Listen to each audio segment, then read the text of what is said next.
Greetings, ladies and gentlemen. There are three domains when it comes to an MMA fight: on the feet, on the ground, and the transition between the two. Most fighters are generally only good at one of them, and they might be able to do the others in bits and pieces. For pure striking, you have your Conor McGregor's, your Stephen Wonderboy Thompson's, your Alex Pereira's, and the list goes on.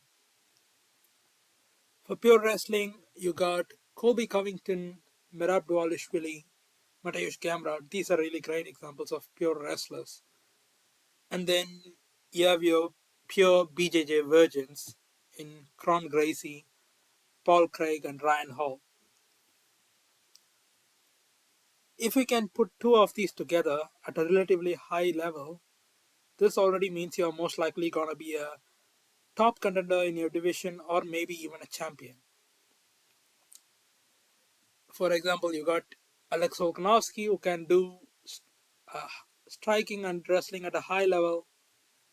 Aljamain Sterling is a great example when it comes to Brazilian Jiu-Jitsu and wrestling. I guess this might be a controversial opinion, but a good example of a great striker and a Brazilian Jiu-Jitsu artist is Diego Lopes. Very rare fighters can really do this at high levels in all three disciplines. There are a few examples of this. You've got Dustin Poirier, who, in my opinion, can do all of them at a relatively high level. Alexandre Pantoja is a really good example of it, and Charles Oliveira is another example. But in my opinion, the man that sits at the top of a pure definition of MMA is Islam Makhachev. Well, I'm just gonna come out and say it. I have not always been an Islam Makhachev fan. I only became a fan of him after the first Alex Volkanovski fight. But back when he was in the come up, this was when Khabib was the champion, but also post Khabib's retirement. Couldn't simply see Islam Makhachev as his own fighter because uh, even though he was really good inside the octagon, a lot of his PR outside was coming directly from Khabib and Abdulaziz. I always had this feeling back in the day that Islam Makhachev was not doing his job in order to promote himself. So a lot of the talking was done by Khabib, who was always saying that Islam Makhachev is so good, he deserves the title, he deserves a title shot. And this was always bothering me that you are not getting the title because it's you, but rather it's because of your association with someone else. And I also had other few nitpicks like him refusing the fight against RDA after accepting it online, and also not fighting Benil Dariush to get the title shot. I'm telling you this because fast forward to 2026, even someone who was not always been an Islam Makhachev fan, I genuinely don't think there has ever been a more complete fighter in the history of UFC, ever. Islam Makhachev is simply special. Also special inside the octagon. If I ask you who do you think is the most complete fighter, you guys are obviously going to come up with the usual suspects. We have John Jones, we have GSP, and then the current era fighters in Volkanovski, Peter Yan, and lately Ilia Topuria. But a complete fighter to me is not only skills, but also encompasses the physical attributes and also mentality. If you see the list, well, I'm deliberately leaving someone out, Demetrius Johnson, but we will come to him later. But even this caliber of fighters that we are talking, the elite of the elite, has reasons to be jealous of Islam Makhachev. John Jones fighting in a relatively lower skills division, where he was also choosing of his mind. He was someone who was scared of Francis Ngannou. He was someone who was scared of Tom Aspinall. Hell, he was even scared of Chael Sonnen back in the day and refused to fight him short notice. Then we have George St. Pierre. GSP is also someone who should be in the category as same as Islam, except he really lacks a finishing mentality. Everything about GSP is purely control. He will not risk position if it means that he can finish someone. And he didn't really have the power to finish people on the feet. To the current era, and to the two fighters whom I think are the most intelligent fighters we have ever seen, Alex Volkanovski and Peter Yan, even they lack finishing skills. They don't really have the power on the feet, and then they don't really have the Brazilian Jiu Jitsu to finish someone on the ground. And with Ilia Topuria, I think it's simply too early right now to make a decision. If I have to make a claim, you can nitpick that he doesn't really have a kicking game. The only thing Ilia Topuria does with his legs is footwork and throwing the very rare but powerful leg kicks. Now compare this with Islam Makhachev.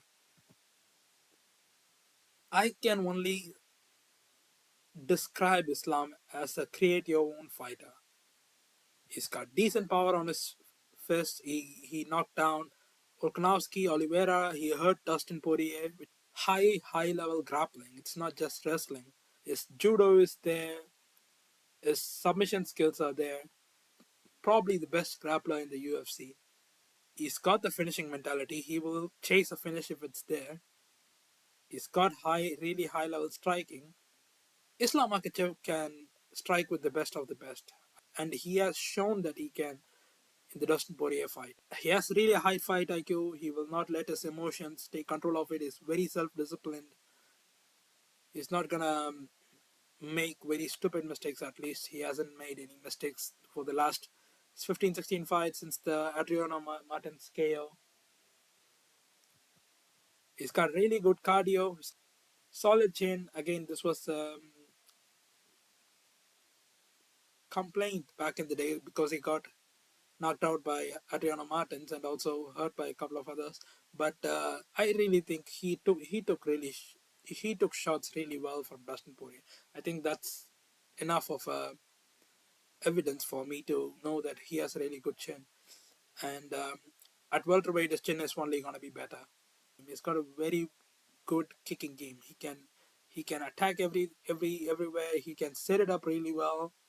Um, and he's very athletic with it. It's very quick, and he has a physical presence. This was something that I did not think was gonna happen. That he would be able to match the physical attributes in welterweight, but in the Jack Della Maddalena fight, he looked bigger than JDM. And again, with the grappling, he's got really high level submissions. You don't simply choke out Dustin Poirier and Charles Oliveira. Even though Charles Oliveira, he was hurt, and that's the only reason he was able to submit him. I think Islam Makhachev is extremely dangerous with it. So if you look at the list,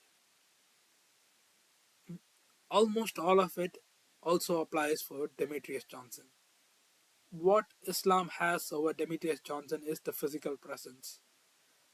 Demetrius Johnson will never be able to go to bantamweight and get the belt. I mean, aside from when Henry Cejudo was champion, maybe it was a possibility.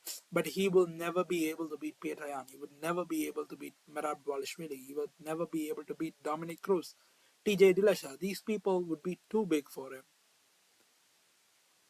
And this is where Islam Makhachev also is better because, as I said, he was able to physically match JDM and look like he was the stronger man inside the octagon. And this is why I would put Islam Makhachev over even Demetrius Johnson. Look at this list. It's like a fat guy at a buffet. He just saw everything and then put it on his plate. There has ever been anyone who is better than Islam Makhachev. when it comes to how deep someone's bag is. Fighting Islam Makhachev is a complete nightmare in my opinion, because how are you gonna fight someone who just keeps bringing new weapons into a fight? It's like fighting a guy with five hands. And if you look at his opponents, you can see how each of his skills and his attributes and his abilities shine through it. So we have a boxer in Jack de la Madeleine who's a scramble heavy boxer. Um, so Islam Akachev asks him, "Could you defend my takedowns?" The answer was no. Jack de la Madeleine could not simply get out of Islam Makhachev in the fight, and he got dominated. And then another boxer comes who does defend the takedowns, and Islam Makhachev says, "Okay, I can strike with you, but do you think you're gonna be safe for 25 minutes?" The answer was no. Dustin Poirier could not um, fight him that way. Then comes a high-level wrestler with, even though he was Arman Sarikian was at his extremely early stages of this. At this time, it was also a short notice, but still a very, very high level wrestler. Islam Makhachev was still able to use his other skills in trips and throws to beat him. And then we have Charles Oliveira. No one can shoot normal takedowns on him without being, without risking getting submitted. And Makachev knows this, so he does not shoot the normal takedowns. He uses his judo instead to do upper body takedowns. And then you have another high level fighter in Alex Volkanovski. Islam Makhachev learned from the first fight and then simply said, "Okay, I realize that you're not really that good with your kicking defense, so I'm just gonna head kick you." Look at the type of fighters that Islam Makhachev is dealing with. Charles Oliveira, best finisher the UFC has ever seen. Alex Volkanovski, probably the most intelligent fighter the UFC has ever seen. Dustin Poirier, most people consider him the best boxer in UFC. This level of fighters is something that John Jones lacks, for example. The sheer variety of fighters, but also the sheer skills his opponents bring into the octagon, and how Islam Makhachev was still managed to shut it down or finish them or beat them is nothing short of impressive. He might not be the best boxer in the UFC, but he can strike with the best boxer when there is threat of a takedown. Can he go submission for submission against Charles Oliveira? Probably not. Can he really deal with Charles Oliveira out in the open? I don't think so. But Islam Makhachev is extremely smart. He will not try to fuck around on the out in the open with Oliveira on the bottom. But what he will do is he will put him against the cage, make his hips not so mobile, and then he will start working on Oliveira from top. I don't think there has ever been any other fighters who can show this level of variety of skills in the UFC. But can he be beaten? Absolutely. What is the quote from Bruce Lee? I don't fear the man who has practiced 10,000 kicks once, but I fear the man who has practiced one kick 10,000 times.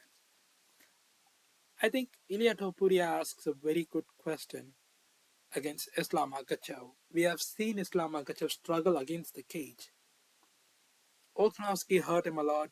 Dustin Poirier hurt him a lot.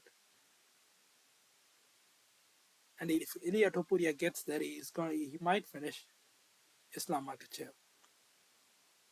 And in welterweight, there are so many interesting fights that can happen. Ian Gary is a really good. I don't really care what people say. I think Ian Gary is a very good fighter. I think people mock Ian Gary because of all the cuck stuff, but I don't. I think Ian Gary is probably the second most complete fighter in the division. Now that Shavkat is hurt and removed from the rankings, which is extremely sad. I don't really want to talk about that either. It fucking hurts, man. It's just such a high level fighter in Shavkat, and he is not. Ian Gary is quite an interesting fight. Michael Morales, even though I think he's complete ass when it comes to skill for skill, he's a massive, massive guy for welterweight with one punch KO power. So there are some very extremely interesting fights for Islam Makhachev, and there are I would I would probably favor Islam against everyone, but it's still there are still chances for Islam Makhachev to lose. Who do you guys think is the most complete fighter in the UFC? And do you guys think can Islam Makhachev be beaten in welterweight? Let me know in the comments. Like and subscribe, and I will see you guys in another video.